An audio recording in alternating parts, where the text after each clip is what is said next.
The music you hear in the background is by the Rock and Roll Chorus. And today our special guest is Joe Cantaffa, the director of the Rock and Roll Chorus. Hello, Joe. How are you? Hey, Lee, how are you, man? It's good to see you. Yeah, great to see you too. We're talking with Joe Cantaffa, and I looked up your name in Italian. It means rock and roll singer. You are not kidding about that. That's so funny that you say that. I haven't told that story in a while, but yeah, it's the base word is Canta, right? That means to Right. sing, and That's then right. the FF is fortissimo, to sing very loudly. That's great. So who That's knew, man? Who knew? So tell us a little bit about your musical bio. I kind of know it, but the viewers probably don't know who the heck you are. Well, that's probably true. My musical bio. All right. Well, I'll tell you what. I grew up with music in the house. My dad played accordion, and so that would pop out of the closet every once in a while when I was a little kid. And then my grandmother on my mom's side was a piano teacher. So I always had music around me. I grew up singing, playing guitar. In high school, I moved into the marching band, and I played electric bass in the marching band, and grew in. And let's see, I did musicals, I guess. But I also grew up playing in rock bands too, which was kind of weird because I had my rock band friends from school and from outside of school, and then I had my musical theater friends, and those two communities didn't really connect too much, especially back in the 70s and 80s. It wasn't cool to do both of those things, That's but right. I was like, whatever, I'm having fun. I did all of that. I went to college for music.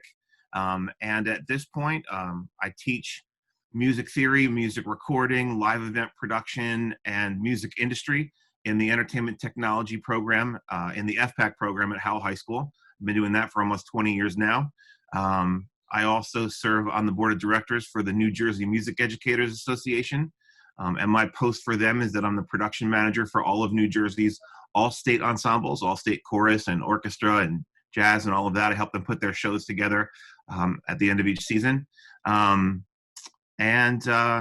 among other side projects that just seem to continuously go on forever and ever, I'm also the lucky guy that gets to be the director of this project called the Rock and Roll Chorus. And so you're kind of, that's like the fast forward, version of the whole bio. But, I mean, it's almost even hard to describe a bio because when something is part of who you are, it's just, it exists around you all the time. And so that's where I'm at. Right, exactly. So tell us about the Rock and Roll Chorus. Sure. Rock and Roll Chorus is something that we started 14 years ago. It is a cappella by definition, just in the sense that there's no accompaniment, there's no other instruments. But it certainly does not look like the a cappella that you see in Pitch Perfect, which, I mean, those movies are hilarious. We're big fans of that type of competitive academic a cappella. But it's not like that. It's not like show choir. It's not like any of those things. The Rock and Roll Chorus show looks like an arena concert from the 70s or 80s. And they use technology along with their natural, healthy voices to create the sounds of the original instruments and albums of some of the greatest artists from the past decades all the way up through now. So the idea is that you go to the show and you see them singing and you don't see the drum set, you don't see the guitar, but if you close your eyes, you hear all that stuff too. Right. So it's a high energy, full tilt rock and roll adventure. The cast members are all young adults, and the project tours the country every summer, except for of course this past summer. We stayed home and did things here at home to be safe and socially distant, missing our fan bases from around the country, but certainly safe at home. A baseball term I like to use a lot. Right, sure. So yeah, that's the Rock and Roll Chorus. And, we just finished our 7th album.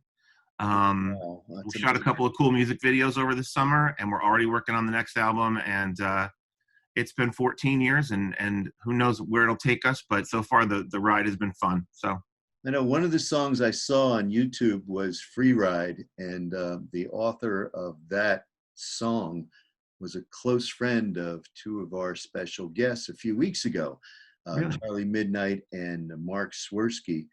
And, they tell a lot of stories about Dan Hartman, who is a musical genius who wrote Free Ride. But it's really an interesting proposition. We had at the Stone Pony way back, we had Todd Rundgren when he did his a cappella album. And originally it was done with just a tape recorder. And then he stops the tape recorder and he brings out 6 voices that imitate everything that was done on the album. Of course, the album was done with him alone doing all the voices. Right. But then he did it absolutely live with friends of his that came to recreate the album. It was amazing. That's awesome. Yeah, exactly. So some people are interested in a cappella. Of course, from the movies, it kind of publicizes it a little bit. But what's funny about that is, and I've gotten that reaction before, especially from some of the people that are true, authentic fans of some of the best rock and roll songs in previous decades, right? And they'll say, oh, a cappella this and a cappella that. And then we do what we do, and the reaction is, well, I've never heard a cappella like that before. Right. We seem to be, we certainly have appreciating audiences who are a cappella people, a cappella people, aca heads, we call them. But we often, a lot of our fan base are people who are not traditionally a cappella fans. Right. They're fans of the real thing, and not that a cappella is not the real thing, but like fans of the original artists. And we do it in a way that's got some cool dripping off of it that exceeds the expectations of what that term or that label might offer. Right. In fact, one of the greatest compliments we ever got, we were down in Florida. This is years ago. Maybe like 8 or 9 years ago. But we were down in Florida. There's a really cool production college in Florida called Full Sail University. And they turn out, I'm sure you've heard of it. We were doing a stop-by visit. And we were in the lobby and we were singing just impromptu. It was not a formal show. And it happened that the university president, Gary Jones, was walking by, and he came out and we were actually singing Free Ride at that moment. I'll never forget it. Okay. And he came out and he said, hey, this is really cool. Can you guys hang out for a few minutes? Can you wait? And we said, sure, whatever. I didn't really know Gary at that point. And he sent an email to his entire staff that was working at the time and said, everyone come to the lobby right now. I want you to see this. So we waited about 20 minutes or so, and then he said, do it again. And we sang it again. And then he said, do you have a videographer with you? I would like to do an interview for you about what I just saw and how it made me feel. And so we sat up in one of the recording studios and captured all this moment. And he just praised us over and over and over again. And the last thing he said, which was advertising I couldn't have bought with $1 million, he said, this is what rock and roll music will sound like in heaven. Wow. And I was like, that's actually on our website now. I use that as one of our identifier quotes because it's definitely, it definitely maintains an authentic edge to the original music, which is so important. Growing up as a Jersey Shore rock and roll guy, but also being a choral director and wanting us to protect voices and be, healthy and have strong voices. Right. The marriage of those two things is such an important thing to me. So it turns out to be, like I said, by definition is but it's certainly, if you see the show, it doesn't look like Pitch Perfect. It doesn't look like the competitions that movie's made off of. And we were before all of it anyway. When we first started, I remember doing one of the first shows we did was at Navy Pier in Chicago, and it was before Glee and before Pentatonics, of course, and before all of that whole movement. And literally, musicians were, some of the street musicians were coming up to us in between sets and saying, what is this and how are you doing it?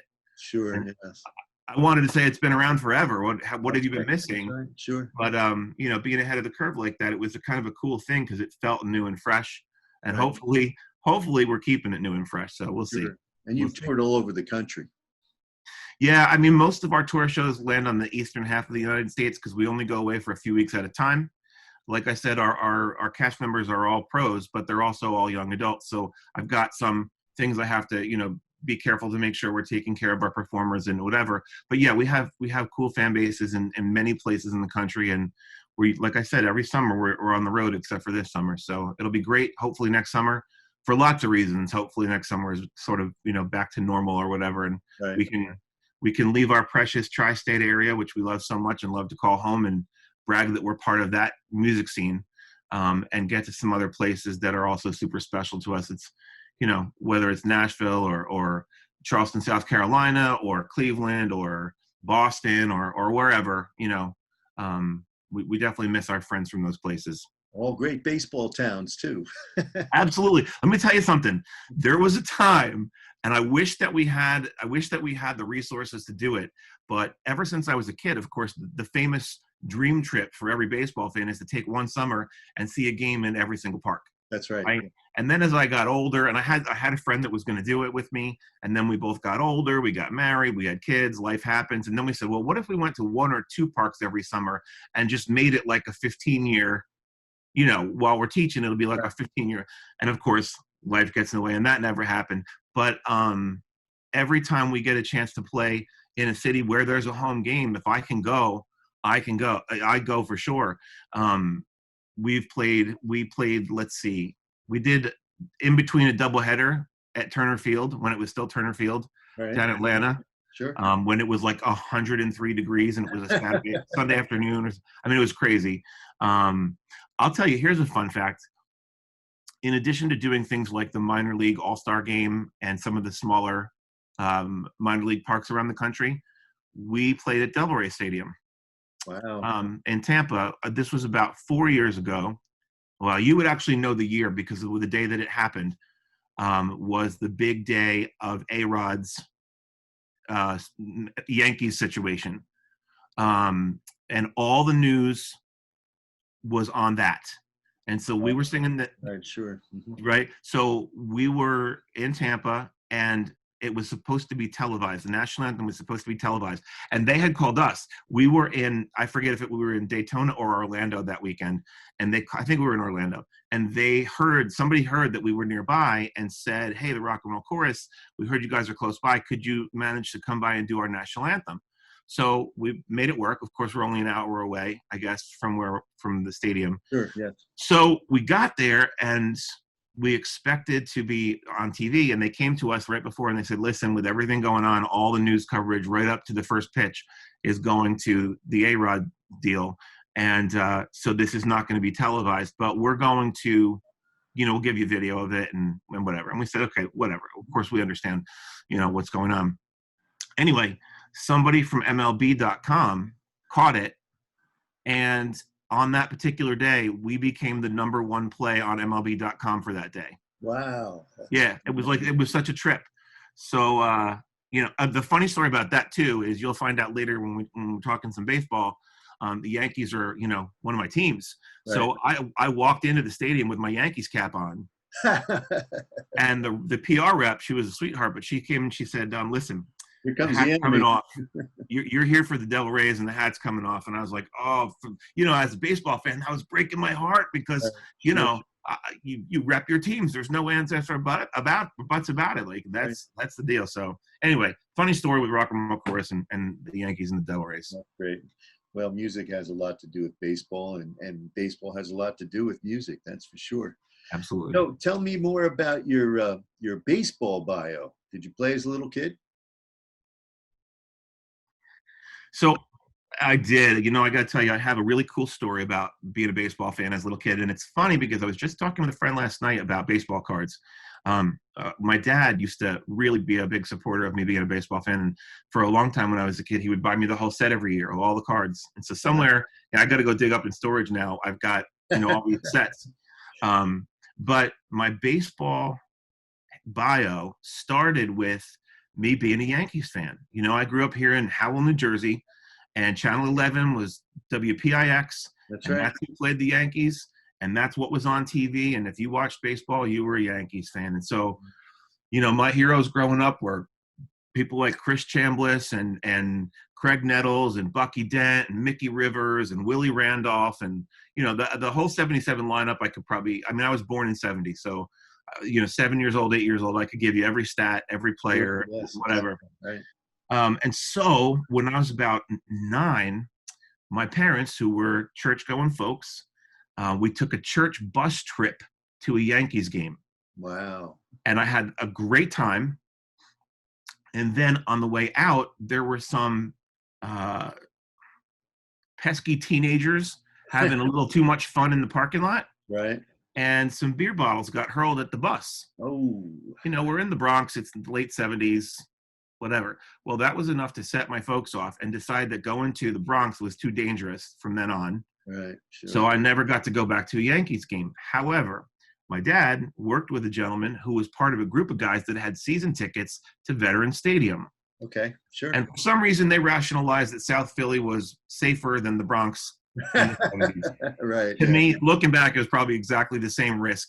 Yeah. But anyway, so we got tickets to go see the Phillies. So I would watch, but I couldn't get the Phillies on TV here because we Right. were just outside of Market. Just outside the Market, right? Yeah. So I watched the Yankees on TV.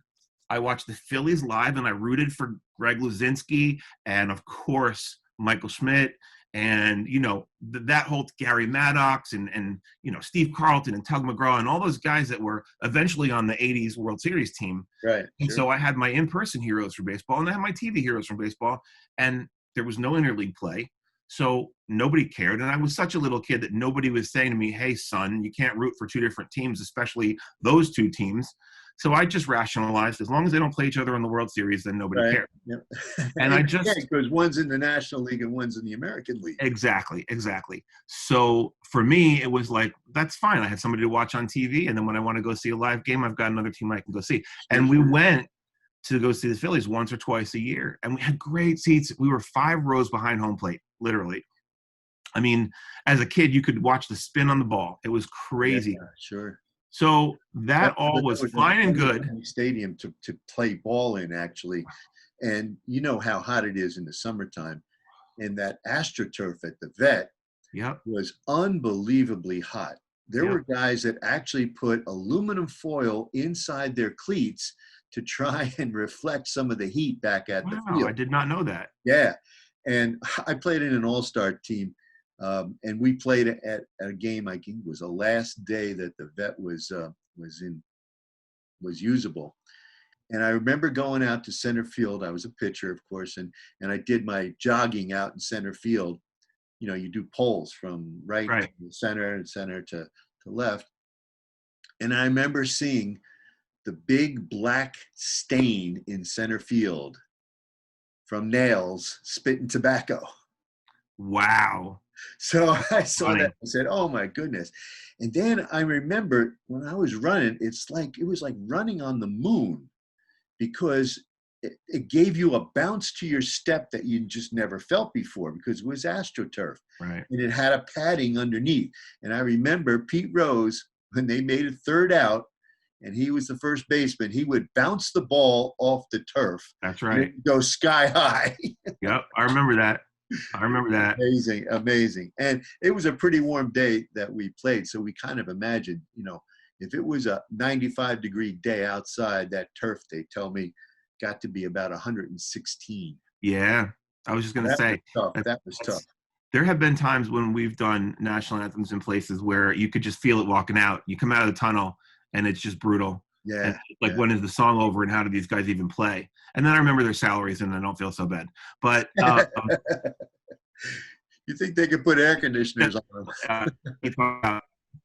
Yeah, that's true. It's true. And if they can put heaters on the field for the NFL in the winter, they can air condition the baseball. Yeah. It's funny talking about nails, because I was very lucky in '93. I got to go to one of the playoff games and one of the World Series games. Right. And I remember him in the World Series game when we sat in the outfield. It was the game where there was a 2-hour rain delay. And he was out there a lot, and obviously, and I remember seeing him spit and spit and spit. Yeah. And I kept thinking to myself, my God, there's not going to be anywhere to run to because he's going to be stepping in all of it. I didn't know there was a black stain on the turf from that. It was huge too. It was about, and I guess it was really there because he knew where, he usually positions himself because of the stains. And it was about a 4-foot square. So wow. It was almost like polka dots that were on the field. That's amazing. Yeah. Good times. I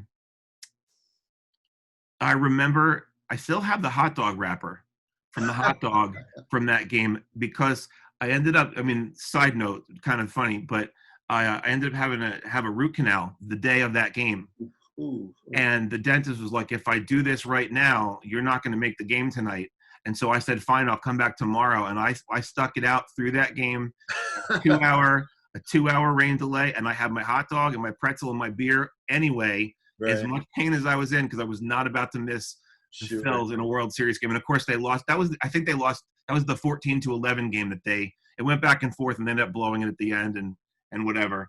But yeah, that was cool. And again, I never had a problem with the Yankees and Phillies together until the '09 series, Right. you Right. know? And then it was like, wow, my two favorite teams are playing each other. And I have to concede at that point, I realized I was a little bit more a Phillies fan than a Yankees fan, Oh, because wow. I found myself pulling for the Phillies all the way through, The you know? underdog. And so it is what it is. I don't listen. I'm by league when it comes that way. I don't care what anybody That's right. says, you Exactly. know. So I was disappointed this year in the Phillies, losing that last game. All the other chips fell into place, and they could have just won and ended up in the postseason, and they got shut out, ironically, by Tampa. Right. Yep. But the Yankees are playing, and that's cool. And my daughter, my 17-year-old daughter, who's become a serious baseball fan, she got annoyed with me. I was, complaining about the Phillies breaking my heart, and she goes, "Dad, listen, it's a short season anyway. Let them go home and rest so nobody has any injuries, and we'll start next year with a full season and a healthy lineup, and it'll be better next year for a longer season anyway." And I Sure. looked at her and I said, when did you start managing a club? I mean, that's definitely the correct approach to look at that. That's But right. I was like, oh, man, I got to put my hat away now, and I got to wait for pitchers and catchers. When does February show up? And, whatever. But the Yankees are playing, and Yeah. I think they got their work cut out for them right now if they're trying to go all the way, but I'll be rooting for them anyway. Our special thanks to Joe Cantaffa of the Rock and Roll Chorus for spending some time with us today talking baseball and music on Round the Horn. Thanks for watching. We'll see you all next week. Good night.